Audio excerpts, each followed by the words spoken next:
School District 721 to order. Please note, all board members are here except Leo. All rise for the Pledge of Allegiance.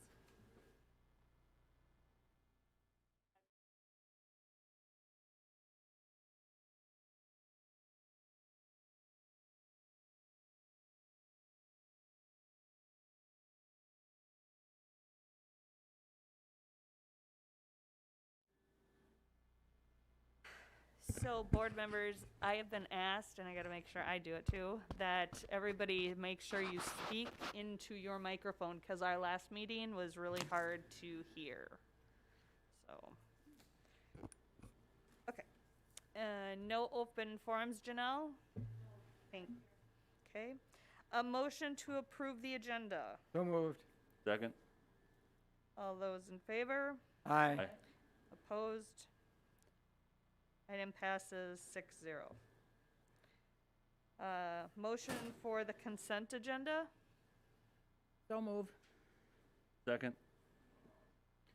All those in favor? Aye. Opposed? Item passes 7-0. Hey, Leo. Okay, board committee members. Policy committee. We just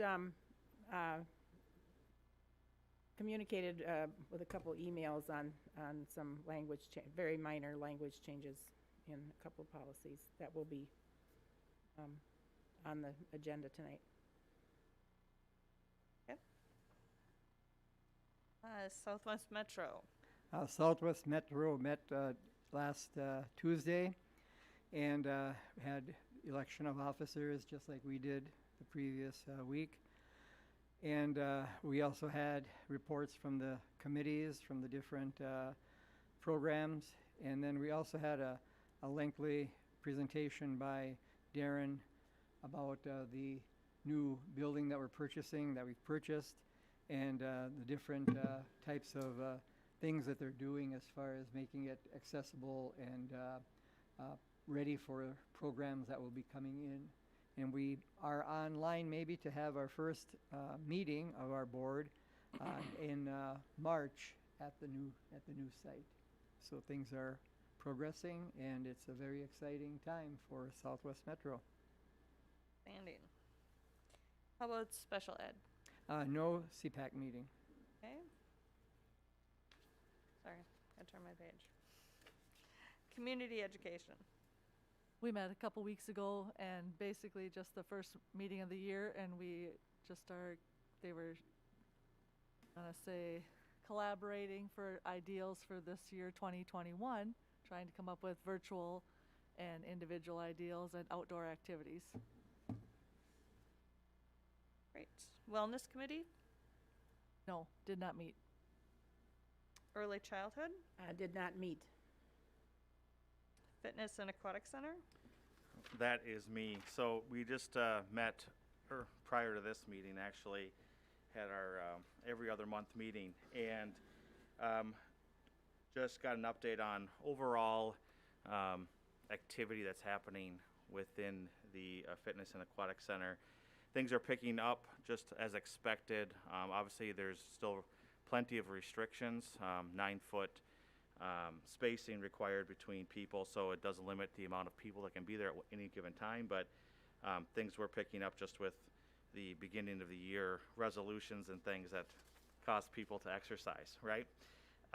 And then also we got an update from Sandy regarding projections for the next year in regards to financials, and those of course are not strong considering the amount of memberships that are on hold still. The decision was still kept to keep most memberships on hold until the end of March, I believe. But with the leave it open, that the governor is actually expected to make an update of restrictions that includes fitness and aquatic centers. So we're hopeful that some of those restrictions might get lifted, and a decision to bring back more members would be expected or at least considered. Also, last thing was that we approved 2 swim meets to take place on 2 separate weekends come this spring. That will help fill that void of revenue. But otherwise, it was just a good meeting. It was my first one, but it was good. Are they like district meets, swim meets, or what? Yeah, I mean, the terminology might go above my head a little bit, but I think it is basically from multiple areas pulling people in for different events. But yes, I'm not sure entirely of who's going to be, whether it's high schoolers or clubs from, all age groups. Okay, thank you. Oh. Uh-huh. Do you know when the governor's supposed to be making that announcement? My understanding was this week, so, Oh, good. but they have no idea what the restrictions that are going to get loosened are. It's just that he's expected to make some type of comment about it. Good. All right, Superintendent Dittburner, we are to your good news. All right, well, good news. We're starting our third week with K2 in person full-time, and talking to the teachers and principals. Very happy to have the kids there. It's gone very, very well. Today was the first day of grades 3 through 5, full-time in person. And then last week we started our hybrid in person with middle school and high school. So it's great to get the kids back in school, so that is definitely good news. The other thing I'm going to talk about a little bit later is the vaccination plan. That got started last week, where we were allotted 10 employees to get vaccinated up in either Anoka or Brooklyn Center. But just give you a quick preview before I get into much detail later. We were informed today that we can get 201 employees vaccinated this week, and I'll talk more about that. So definitely some very good news for our school district. Great. Jump over 10. That's a big jump up from 10. Yeah. All right, so we have our first reading for the 21-22 school calendar. Yeah, Janelle's going to put it up here. Next year for 21-22, it's very unusual. Now, I need to say a few things here, make sure we have an understanding. Next year is our third year that we have a flexible learning waiver from the state, from the Department of Education. And we decided to go this route 5 years ago, I'm sorry. We applied for and were granted this waiver that we could start before Labor Day and then end in May. And we've been able every year, we usually do a survey with staff and parents. But as we go through the calendar, Janelle and I also gave it to our biggest union, the teachers union, and Brian Triplett. Really, there's, we have very little flexibility if we want to start, and we're on this waiver to start before Labor Day and end in May. And normally, to be able to do that on normal years, we always have to put our spring break, if that's what the staff and parents want on our survey.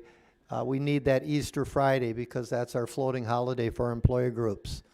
And next year, as you can see on the calendar in red there, bright red, fire engine red, April 17th, so it's super late. So we would be 4 weeks before the end of the school year. And I'm going to tell you, staff and families are going to take their spring break before then. So it makes no sense to do a spring break that late because we need Easter Friday. So next year will be one without. Keep in mind, for a number of years, until probably about 8 years ago, we alternated spring break 1 year, non-spring break the next. I'd like to go to 2 years, but it's just, we've got to get this done, and I'd like to get this improved in February. If you look at the calendar, I mean, you can see December is pretty self-explanatory.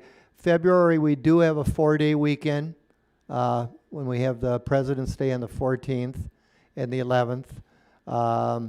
You have a break in January with MLK Day for families. And, you know, we do have the Monday and Friday. Monday, the 15th and 18th of April is off days too.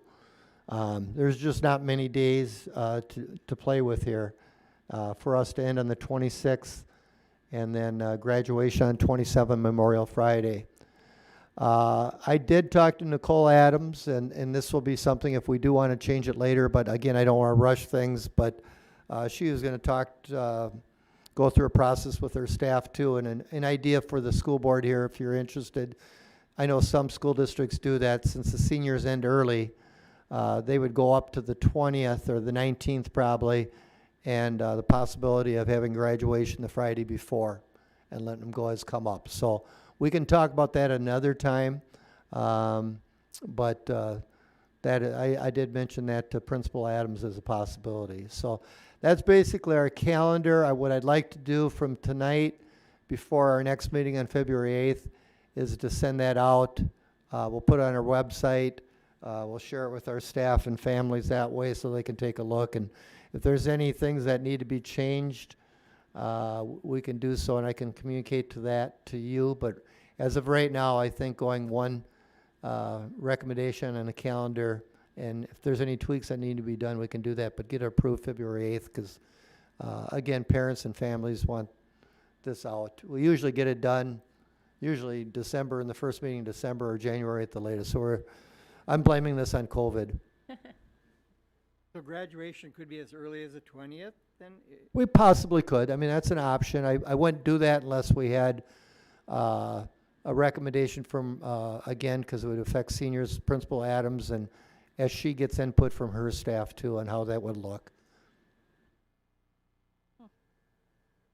Okay. Any other questions or discussion? And the 90-minute late starts, those are just the PLC days for Yep. the teachers? That's Right. what we were Okay. supposed to have this year before the pandemic. Scratch those. Okay. Yep. Okay. So those would be there. Those are the ones in orange. Anything else? Okay, great. All right, so moving on to policy 505, distribution of non-school sponsored materials on school premises. by students. Yes, policy 505, which is in your board docs there on the agenda there, governs the distribution of non-school sponsored materials and the display of signs. And there are two main changes we are seeking for this policy.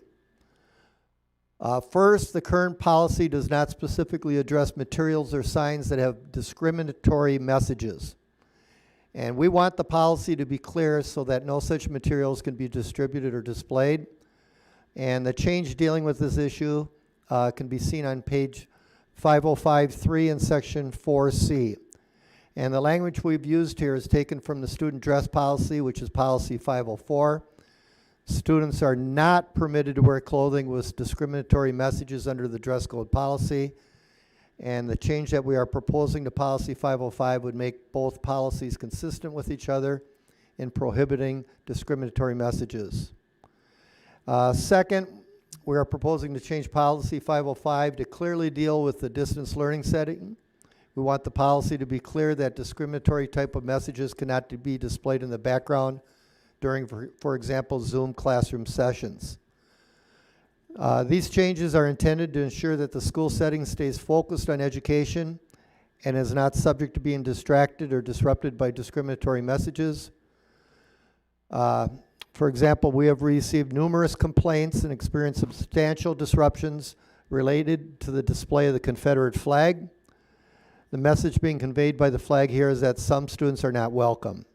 And we feel that message is unacceptable and contrary to everything we do. And we can see that if we do not do something about this now, we're going to have more disruptions ahead. We have looked at the incidents we have had in the past, and we anticipate them happening in the future. As a result, we intend to prohibit the display of the Confederate flag at school or in distance learning sessions. So based on these concerns, we are asking that the board approve the changes to policy 505. This is all about the Confederate flag. You don't see this starting another, that's gonna cause problems. Are BLM shirts and Rainbow Pride shirts and banners allowed? If there's anything that I would say, anything disruption to the school learning, they'll be dealt with. So it could be anything.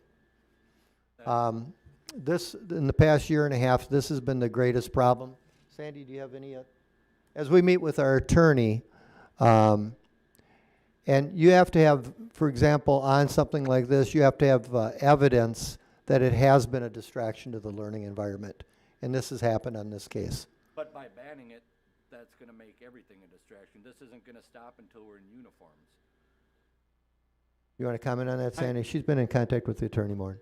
Well, I was just going to say, I attended virtually through the Minnesota School Boards Association convention, a workshop on this. And it's kind of interesting how timely that attendance for me was at that.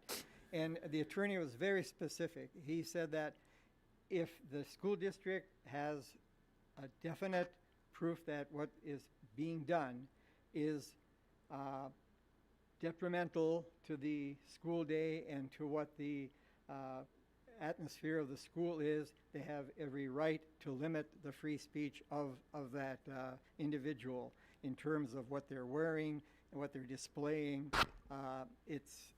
They've crossed the line when they've done that. Now you're bringing up other things that could potentially come as well, but if that is not detrimental to the functioning of the school or to the education of the students, then we don't have to include those. I understand that, but what this is gonna do is it's gonna start that. It's gonna start the finger pointing. If I can't wear this, why can they wear that? Well, it might be, Why can't I wear and it's gonna escalate, like I said, until, but it's our call as a school district to decide where that line is being crossed and where that line is not being crossed. So it's our duty to do that. And that's what the attorney that did the presentation at that workshop was saying, that that's a school's responsibility to prevent anything that is discriminatory or harmful to the educational process from occurring. And that's what we're doing by this policy. Why don't, Sandy, you go through give a little history then with the attorney about First Amendment stuff. Right, students have, free speech up until the point it causes a disruption in the educational process. And, our attorney feels like we've reached that point, especially with things, the potential of more disruptions in the future. And if other situations come up, we'll have to deal with them. Right. But you can't do a blanket. It has to be causing a disruption in the educational process. this is, well, I don't know, it's setting a bad precedent. Now we're banning something because of nothing more than political beliefs. Because before 4 years ago, the Confederate flag was never objectionable. No. What's to stop it from being a Pink Floyd shirt or a Kenny Chesney shirt? Because some kids don't like country music, other kids don't like rock. You can't. It's objectionable because they were taught it's objectionable. I'm not going to get into the political pieces of this. As a school district, we are obligated to deal with things that disrupt the educational process, and that's what we are doing in this situation. And that was the whole intent of it. That is what I'm saying. And it's setting a precedent where this is going to continue because you got a group of students who feel like they're being wronged. They're just going to turn it around, and it's going to become a process. This is going to be ongoing until. Well, I hope that doesn't happen, but if it happens, we'll deal with it. And Leo, I guess I disagree with you fundamentally on this because when it comes to the Confederate flag, that is a symbol, like it or not, a symbol that is a symbol of racism, a symbol of keeping people apart from other people. I think the South has even recognized that. We have, from living in the state of Minnesota, we have no reason to fly that flag other than a symbol of divisiveness. So, I mean, I disagree with you, and if another symbol like that comes forward, whether it's the BLM or Antifa or whatever it might be, I would be the first person to say, yep, let's get rid of that too. But at this point, I just don't believe that those symbols represent that right now. So I'd be in support of doing and adopting this policy. And like I said, it's just, this is where it starts, is my point. But it hasn't started here in New Prague. I believe the precedents, like Matt has just mentioned, it's what's happened in the last 4 years as far as the symbol New Prague. well, no, in terms of our whole country and in terms of our society.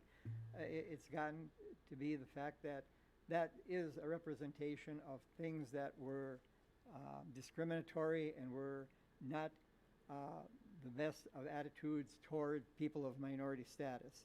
And it's taken on that role. That's what that flag has taken on. And I think that's what we're objecting to, is the fact that it is discriminatory to some people because of the fact that it's put down to those people who are being put down by that symbol. But I would also say this is not a knee-jerk reaction. We've been documenting, things have been going on for a year and a half. So this has not been, we understand the First Amendment, and so this was a series of events that we've been dealing with, and it's just come to a point that it's, again, disruptive to the learning environment, and we have to make this change. Otherwise, I wouldn't be coming forward with this. Anyone else? Any other discussion? Can I have a motion to approve policy 505, distribution of non-school sponsored materials on school premises by students and employees? Tammy, don't we have to have a second reading to approve it? We're doing first and second. We're doing first and second. Right, okay. So move. Second. All those in favor? Aye. Aye. Opposed? A. 6-1. All right. Policy 808, COVID face coverings, first and second readings.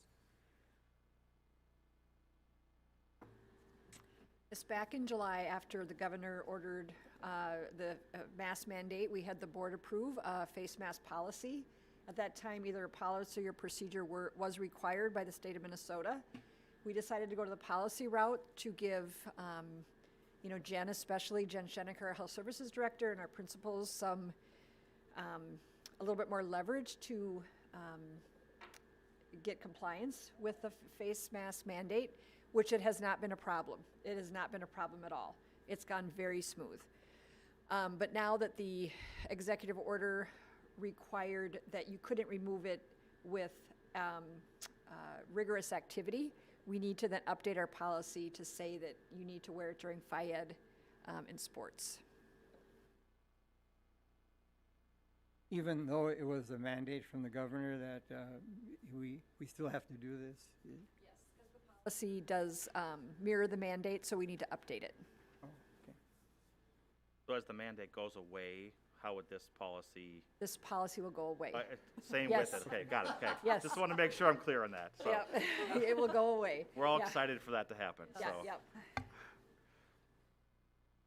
Have we had,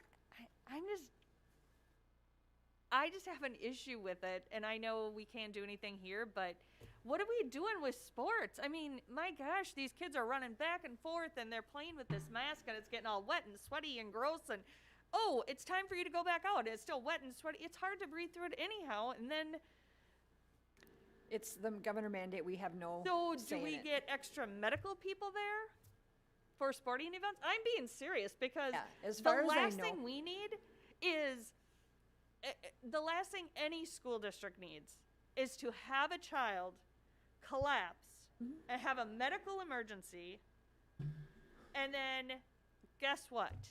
It's our fault. Well, it's our fault because we're mandated to have this, so do we get to go up the chain to it's your fault too? It's not our fault. We have to do it. It's a mandate. If we didn't, they would not let our students play sports. I'd worry about the officials more than the kids. I already officiated 3 games, and it's not a whole lot of fun. Go ahead, Leo. Imagine. Well, I'll just say, this is not the first thing this year. There's been things that, I personally haven't agreed with and doesn't make sense or use common sense, but it is an executive order and we have to follow it. Some sports don't have to wear masks, some do. You could get in the debate on this. We could talk to this for the next 2 hours about some of the stuff going on, but No, we can't.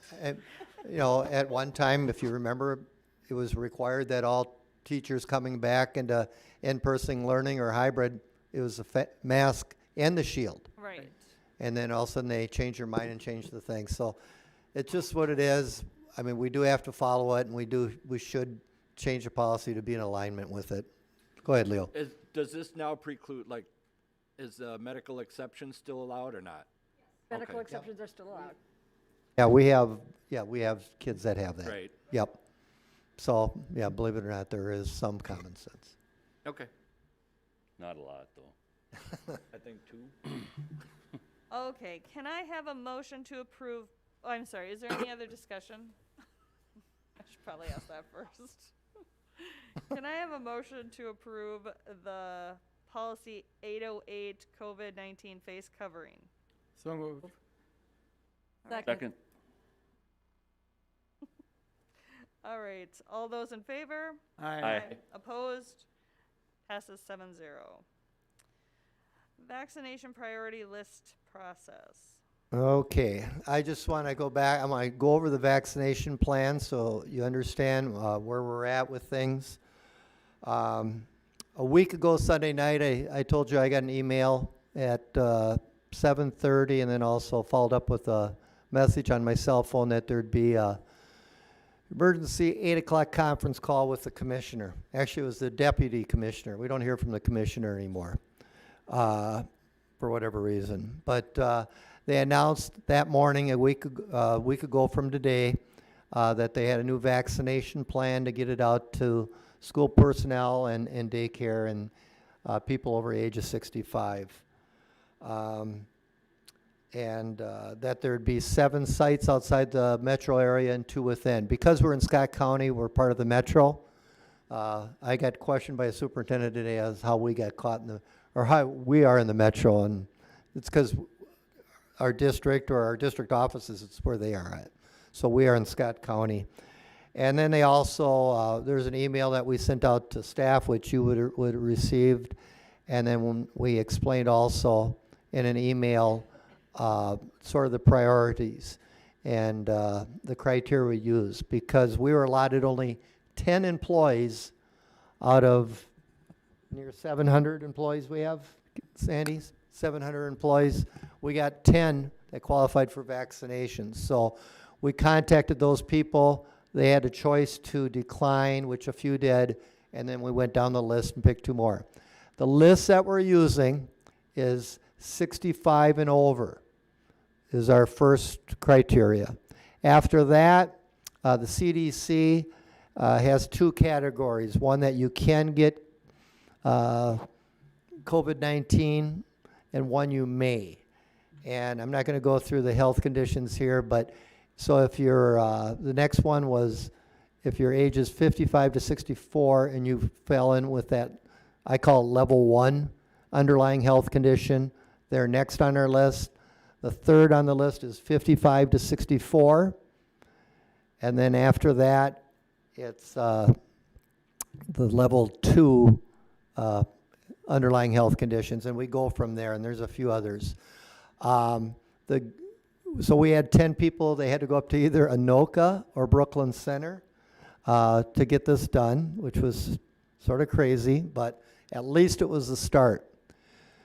Last night, I got another email and a phone call saying we have another confidential urgency conference call with the deputy commissioner. At this one, they talked about the governor's educational plan, and I don't want to get into that right now. You can read about it. It was quite the, well, I'm not, you can read about it. And then they also announced vaccinations, that they'll have another email coming out to us. And it's changed now. The site now is Excel Center in St. Paul, which is a positive. The second thing, instead of have a timed appointment and slots on Thursday, Friday, and Saturday that they did last week, it's first come, first serve, but you'll be in, it's just when you get there. The good news is we were allotted 201 employees. 201 employees. So all those categories I just talked about will cover all those people if they want to get the vaccination, and then it even goes farther down than that. So very, very positive. And again, the reason why we go to those categories is obviously who's at most risk. And so we're very pleased. And it's been, we had saliva testing. We do this contract tracing. Now we got this going on. Sandy Lynn, Jen Scheneker, Janelle Sass, countless other people, Cassie Olson in the office here. All this health stuff is now on the schools. It's crazy. And I know one of you were talking about, it seems like that's all we talk about, COVID. That's all we do is COVID here. And this takes a lot of work, because now we're going through all this list, all these categories, and we have to contact these people. I know Cassie was here late tonight still working on it, so we'll contact them hopefully tomorrow. We're still supposed to get a template letter from the state tomorrow, and then we'll contact them, and they will tell us whether or not they're going to get the vaccination, and if they are, then they'll go, and if we got to go farther down on the list, we will. But so it is a positive thing, and it's moving in the right direction. Let's just say that. So the 201, is that in addition to the previous 200 that were announced, or is that including that? No, that's the 201. So let me just tell you who's got vaccination, not by name, but we've got the 10 I told you last week. Okay. We also had, now the county calls us, and we were able to get 45 special ed teachers, therapists, stuff like that, will work one-on-one with kids. They got vaccinated last week, and then we got another 15, was it 15, Sandy? We reformed 15 more that the county will do. So, if you just add up the 45, 15, and 10, we're already at 70. We got 201 more, so we're on our way to get our staff vaccinated. So it's, and it's their choice. We're not, obviously there's no requirements, but it's definitely a step in the right direction. So we're pleased about that. And yeah. The extra 45 and 15, that was just something that the county allotted and said, we have these. Yeah. Yeah, and it's funny, Leo, we know several staff members that are married to people in healthcare, and their spouse will be at Walgreens and they'll get a call at home and say, hey, they got extra vaccination, come down and get, your shot. So we've got people that are on their own that have gotten it too. So you got to keep remembering that too. And I think that will happen more and more. So I am optimistic about it, and obviously the more vaccinations there are, the more likelihood we get everyone back full-time in person. I know I received an email before the meeting. A person was expressing their disappointment with Governor Walz today, because I think some people thought he was going to announce about secondary going back full-time in person. So that wasn't the case, but obviously the case rates keep going down, which is a good thing, and then more people are getting vaccinated, so we'll see what happens. But I just want to have that as a separate agenda item, nothing to act on, but I just want to give you the update. Anyone have any other questions? Anything else? Is that going to affect the school day on Friday, if that many teachers are gone? Prioritize nights and weekends for education. Okay. Yeah, it's, isn't it, Sandy, Thursday? Well, if they get a Thursday night, but anyway, Thursday night, Friday night, and all day Saturday. Okay. I believe is what the time is. And like I said, now it's at the Excel, and it's a block of time. You just probably shouldn't come near the end to make sure. They say there's no guarantee, I think they've got 15,000. Oh, the positive being in the metro is that's where the increase happened. So like, there's a large suburb, western suburb that you'd think is more city than us. And I think they got 35, because I think they're in Wright County or whatever. They only got 35, and their school's much bigger, the school district much bigger than ours. But they only got 35, and he was wondering, why New Prague got 201? I said, we're in the metro. Are we paying the teachers to go up and do it or not? Nope, they're on their own. They're outside the school day. It's all outside the school day, so it's late afternoon till, I think it's 9:30 or something like that. Maybe even, I know they were later they stay around pretty late though until it gets done. Okay? So the people that have direct contact with children are the ones that get priority as far as. Yeah, and that's what happened with special ed. Right, on one-to-one. Right, and yeah, they have the closest contact. We didn't separate between secondary and elementary. No. It's like, yeah, elementary, the kids are hanging on, they're closer, but secondary is more likely for spread too. So some school districts did, and we decided not to. Our number one criteria is age, because, I mean, if you read the data or the research, I mean, that's the biggest risk factor. And then it's underlying health conditions. So that's the route we went. And then it just goes down from there. Then after that last category I talked about, then there's other teaching positions too that have close contact or sustained contact that we look at too. And bus drivers and. It's all employer groups. We don't discriminate, or there's no preferential between. Custodians. Yep, everyone's in it, but everyone's on the same level playing field to get vaccinations. So, and obviously, the first wave, we've got a very experienced, for example, transportation staff. So, yeah. Anything else? Anything else? A motion to adjourn the meeting? So move. Second. All those in favor? Aye. Aye. Opposed? Passes 7-0.